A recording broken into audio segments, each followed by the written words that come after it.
Hello guys, as we're facing down the apocalypse, I thought it would be a good time to come to you with a little informational video about how to have supportive conversations.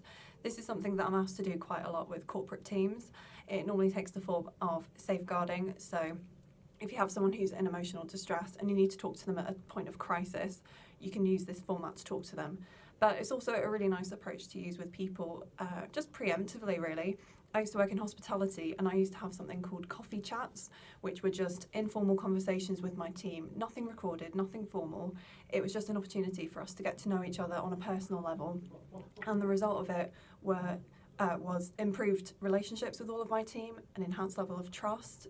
People felt a lot more engaged with what they were doing because they felt like they actually mattered in the workplace and someone cared about them, which I did.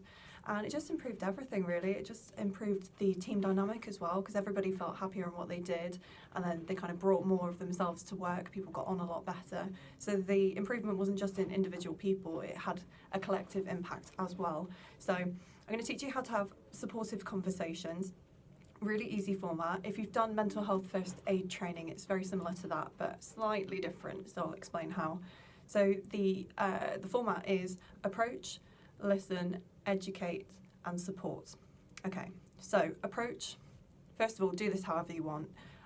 Like I said, when I did this in hospitality, I framed it as a coffee chat. So every week I would sit down with every member of my team. I had a team of about 12 or 15 at one point, so it was pretty hard going. But the results of this pay dividends, so it really is worth the investment on your part. So I would have a 20-minute conversation with everyone once a week. We'd literally sit down with a coffee and have these open conversations. And the focus of the conversation, I wouldn't sit down with an agenda. It wasn't about me. It was just creating a space where my team could talk to me as openly as they wanted to and about anything they wanted to. That's really important. So you can explain it to people like, this is not a recorded conversation. This is very different from a review or anything formal. It is just literally a check-in. So you can even call it a check-in if that makes it more approachable for you.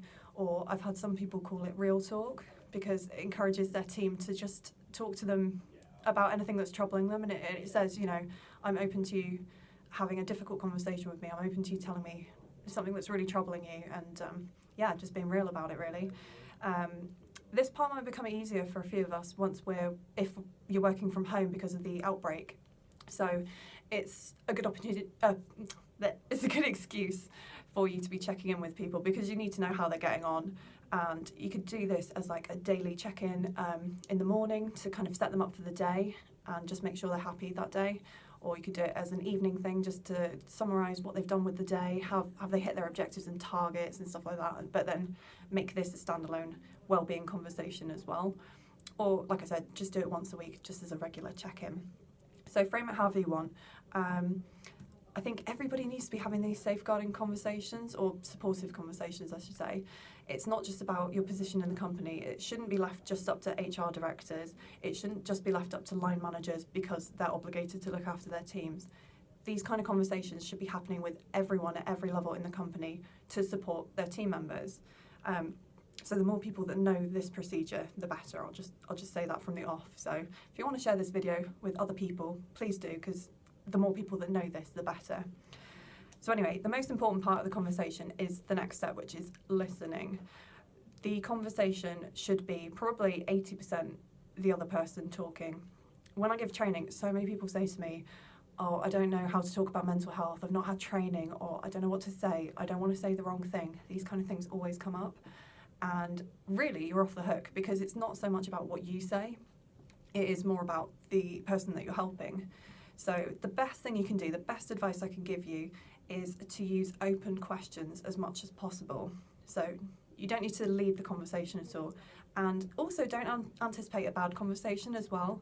I think historically, because mental health conversations have always been at the point of crisis, as I said before, we always think, oh, it's going to open a can of worms, there's going to be something really horrible that comes up and this kind of thing. But actually, if you're just having these conversations on a regular basis, there'll be a whole mix of things that come up. You could find out about really amazing things about your team, some like hobbies that they have that you didn't know, or they'll tell you about their family, they'll tell you about what they're excited about, and it can even become kind of like a coaching conversation almost, where you find out about their aspirations and you find out things that you could actually potentially help them with and support them with. So don't go in assuming this is going to be a negative conversation. I think that's a big fear that people have, which is why they don't want to talk to their teams about their personal lives, because they just think, oh, it'll be a can of worms. And it's not necessarily true.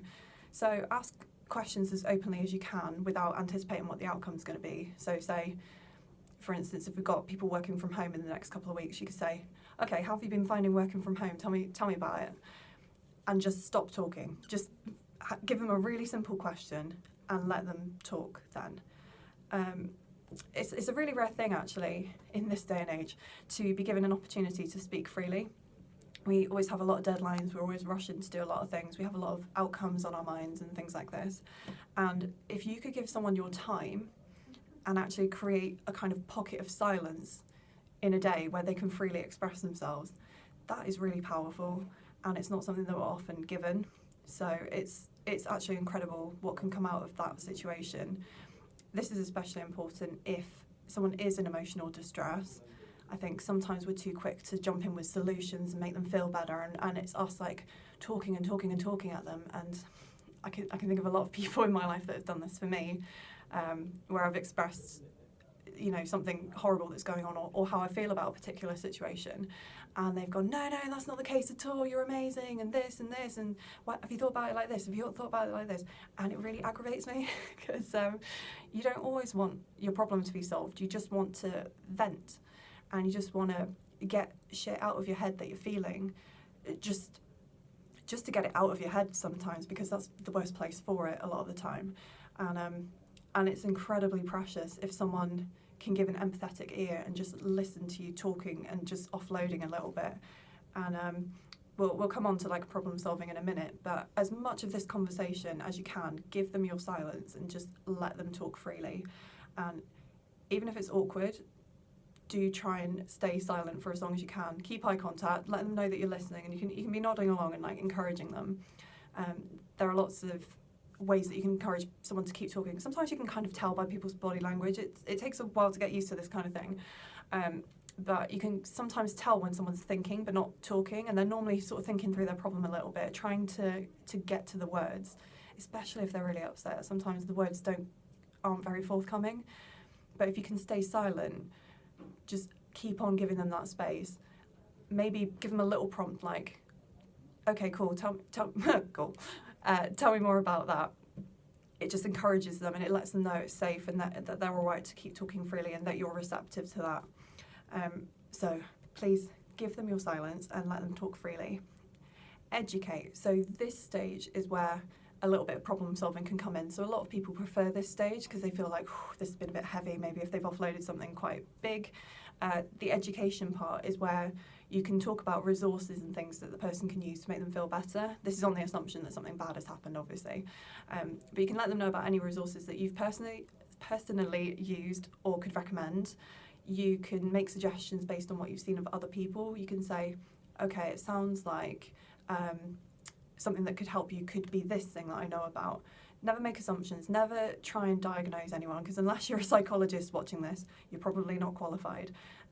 So the worst thing you can do is make any kind of assumptions based on one conversation. So I would just say, take what they've said as, their personal opinion of the situation, and it's all valid. Whatever they say is how they're actually feeling. So just try and give them any kind of support you can. And the education piece is about sort of finding and referring them to professional organisations, really. So there are all sorts of charities that can help with a lot of different situations. There are therapists, counsellors, there are, what have we got? Just so many resources online as well. I really enjoy TED Talks, which are sort of educational videos. They're about 20 minutes long. But there's all sorts of advice for all sorts of issues online. And even if this is a positive conversation that you have, it's always nice to think about what could the next steps be. So even if they're saying, I quite fancy going on holiday this year, you could think about, okay, so have you budgeted for that? How would you go about budgeting for that? Who could you talk to? You could use this conversation as an opportunity to brainstorm a couple of ideas and use it as a personal brainstorming session, because we do this all the time in work. We do this in meetings and stuff without even thinking about it, but a lot of us don't think to take this kind of approach to our personal lives. So educate them on anything that you think would be useful to them, and don't just give them your opinion and leave it at that. try and get some answers out of them as well. Ask them some more questions about, okay, you said you might be struggling with this at the moment, who could help you with that? And use it as an opportunity for them to think for themselves about what could work for them. And then the last part is support. I cannot stress this enough, but do not leave that conversation as the sole point of contact for that person. I talk to so many people, and I see it on LinkedIn like all the time, where people are like, if you need any help with this, anytime, day or night, just call me. And it's really dangerous to do that. All of us need a very complex range of social support. We have a lot of different needs, and relying on any one person for all of our needs is really dangerous.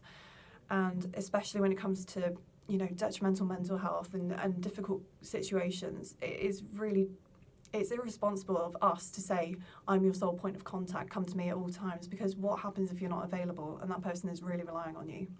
It's dangerous.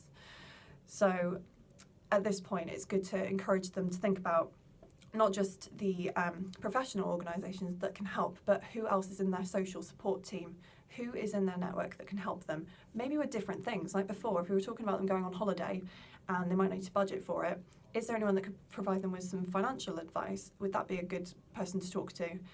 Is there anyone that they can just go and have some fun with? If they're going through a little bit of a difficult time and they say, I need to get out more, I need to socialise more, cool, who could you talk to about that? What are the next steps? Who are the people that you need to be talking to?